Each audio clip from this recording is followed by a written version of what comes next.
Good morning เนี่ยครับดิเที่ยงกันเลยเที่ยงกันเลยมีใช้ดิไอ้ที่ต้องการต้องรวยกันเลยป่ะ breakfast ตัวเลยเดี๋ยวกี้มาข้าวงานเดี๋ยวกี้ไอ้เห็นหลักประเทศไทยแต่นงสู้ๆเลยเดี๋ยวกี้ฟิโรนจูไอ้เห็นหลักปกติก็ลิมิตไว้ไปแต่อันนั้นงั้นสิ่งที่คลาสห้องนี้ตัวมันไอ้ที่คุย training program สิอันตัว cancel จะใครให้ยิงเดี๋ยวนี้หัวเนี่ยป่ะอันนั้นมวยกี้แต่ยิงกี้นะฮะนะตัวหัวนี้ก็สิเจ้ดูว่าphotography course กี่หลักเนี่ยอะไรสินะอันนั้นให้ยิงเดี๋ยวหัวนี่ให้ยิงเด็ด6เดี๋ยวให้แต่6 7 8ไอ้ตัวนี้ดู9เด้อรวยก็เตียนทุกตัวเนี่ยไปสิก็รู้นี่เล่ๆเลยอันนั้นงั้นสิเจ้แม่มวยกี้ตัวบุคคลประตูช่วยมาเตี้ยต้องหาปักเกะอันนั้นไอ้เล็กกันนี่สิเจ้แต่นั่นหายใจหาเป็นน้ำเสถียรเลยไปหายใจยังสาวก็อันนั้นกี้อันนั้นไอ้คุ้งเกะงานตรงประตูสุดปนินะมันนำทีแล้วก็นี่ไอ้เนี่ยคงบุกไปกักขลักปนเอ้เลยนะmiddle floor หายใจก็ตัว floor ดิมวยมาทักเช็คกันแล้วตัวดิตัว floor จีน่ามุกแต่จิงเกอร์นึกไปได้กันเราโอ้ยเดียวก็เบรดกันเราชัดโอ้ยเดียวมาสู้สิได้เลยชิชูมวย hall เลยให้มามั่งบิโจเดี๋ยวหายไปหายกันผมใช้แต่ก็ต้องใช้กันสิแล้วก็มามั่งไงนะเมื่อกี้เวทดูก็ดีกว่าสามที่หน่วยชีเวทแต่เป็นจะเล่าแม่จีบังกุยกันดีกว่า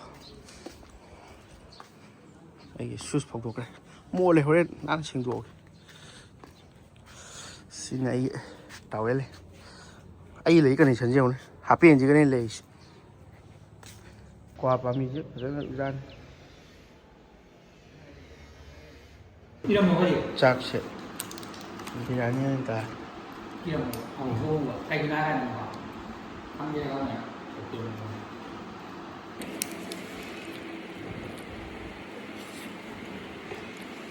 เอาอีกว่า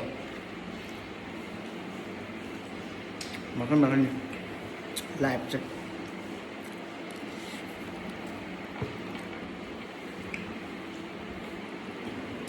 Sigi program kita mau natural dyeing technique tentang ke kelas ni sini.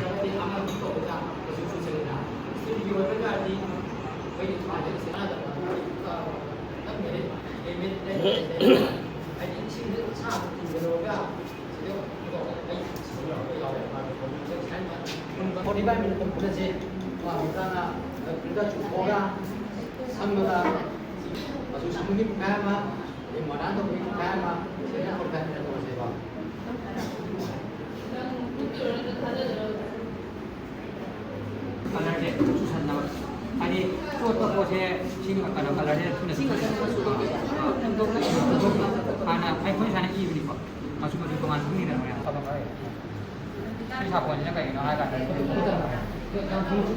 아니 양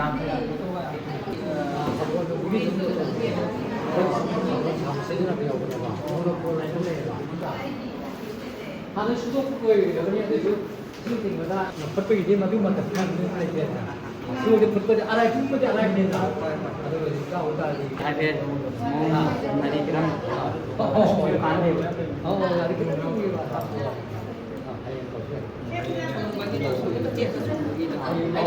아니 약간 약간 내가 얘기야 아무데나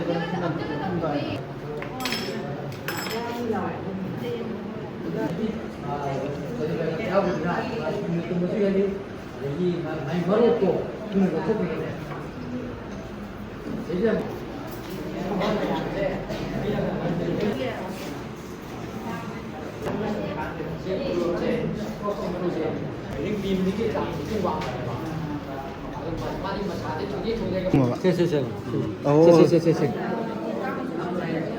Này color sẽ có bị hụt được không? 고기는 짜장면이에요. 아마 조금 많이 들어가요. 오, 안 되는 노래 깨면 안 되지 거. mà số đấy cái mà cao tu mà số sang chân lagi cái nó cái bà gagan siapa suja sini play lah ai sini sang apa nanti sini normal kan sini hack bazar lagi hack lah nanti sini sang apa sini sang apa pola apa sini sang tu apa si foto pola apa sang oh 아니 난 지금 하는 거지 난 안에 봐 15 into 20 đi.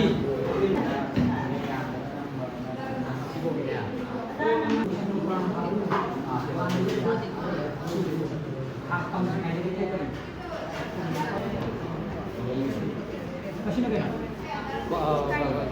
Terus.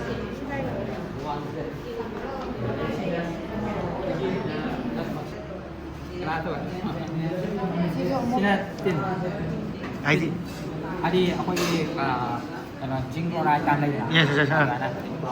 Aduga amadun kay. na saudara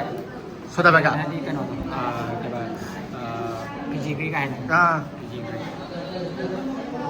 ada ikut calling dong Ah. calling dong Kolinda. calling dah kalau Ah. di calling Oh. Itu kemana ba? ID. apa apa sih mau Oh, 방들이 심어요 봐. 이게 봐? apa 고파. 50만 몇 상근이에요, 그거.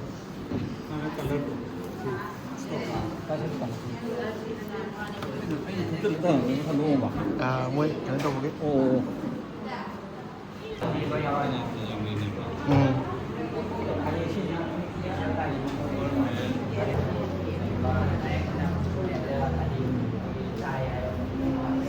cái anh á bà mấy mà chủ đó ai à cũng mẹ đó không người này bảo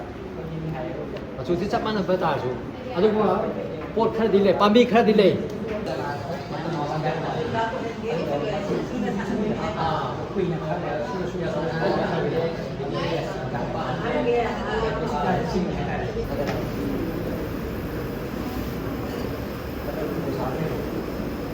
mà số sáng người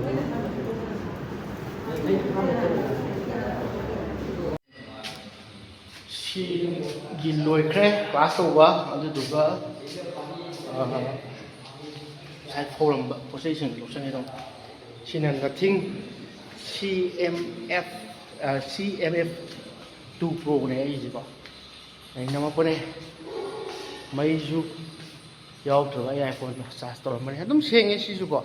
adum 4K 30 fps pu dikap ya bane adum beginner gi adum yai si ju ko adum beginner ka tai wa de yai da adum phaja bane dynamic ka adum nan bane ho to sky thok ko ko adum na thok bane installation jong wang si aina didi chaba ko adum pui si phone ni ngai na ko sai forum bodun kangame si je phong sai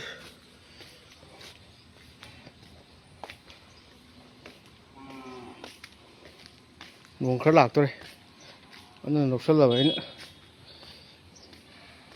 nguồn lạc trên đó bây giờ thôi rồi thì số cái tôi chỉ nói mua lẻ ngoài thôi anh sẽ được mà suy nghĩ thế này rồi gọi nó lại cái tiền thì giao động nó quá nhiều rồi nên không chịu tiền thêm. hꯧꯖꯤꯛꯁꯦ ꯑꯩꯒꯤꯁꯨ ꯍꯧꯗꯣꯔꯦꯕꯀꯣ ꯑꯩꯒꯤꯅ ꯄꯨꯡ 12 ꯁ꯭ꯋꯥꯏꯗꯒꯤ ꯍꯧꯕꯒꯤ ꯄ꯭ꯂꯥꯟꯅꯦ ꯑꯗꯨꯒ ꯃꯣꯏꯒꯤꯗꯤ ꯍꯧꯈ꯭ꯔꯦ ꯉꯜꯂꯦ ꯃꯣꯏ ꯇ꯭ꯔꯥꯏꯌꯤꯡꯒꯤꯗꯤꯀꯣ ꯑꯗꯣ ꯑꯩꯒꯤꯗꯤ ꯈꯔ ꯊꯦꯡꯉꯦ ꯍꯥꯏꯇꯥꯔꯦ ꯃꯌꯥꯝ ꯀ꯭ꯂꯥꯁ ꯂꯣꯏꯈ꯭ꯔꯦ ꯃꯥꯁꯨ ꯌꯥꯎꯋꯦ ꯀ꯭ꯂꯥꯁ ꯃꯥꯏꯒꯤꯁꯦ ꯀꯩꯅꯣ ꯇꯧꯕꯒꯤ ꯁ꯭ꯄꯣꯔꯠ ꯃꯌꯥꯝꯁꯨ ꯁꯤꯅ ꯗ꯭ꯔꯣꯟꯅꯦ ꯁꯤꯅ ꯗꯤꯄꯥꯔꯠꯃꯦꯟꯒꯤ drone ꯗ꯭ꯔꯣꯟꯁꯦ kena tahu. Ais. Posai mày áo chứ. Drone pyro kia.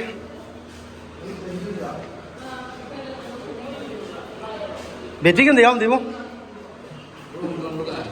Kan pai cái đi riêng chứ. Thâm một đó. Battery sao hôm thì pin bao co? À, cái tông được. Cái bà mấy em nhau được. Đúng không ạ? Riêng cái spy đó. Drone की footage मचा हम याम का ना पाई बंदी यार 48 minutes तक नहीं होगा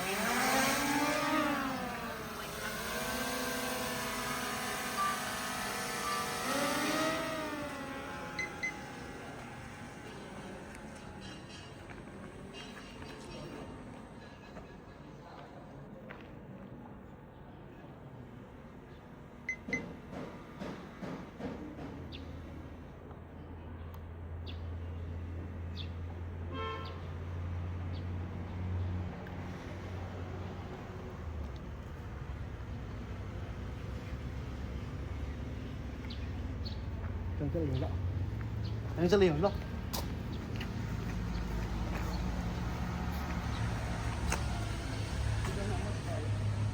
嗯。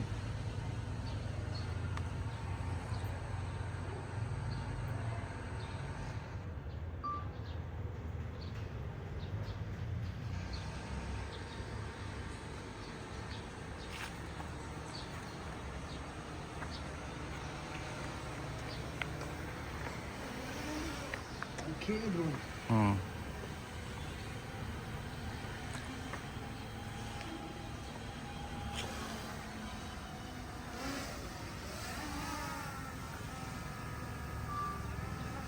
还有打电话把它打的。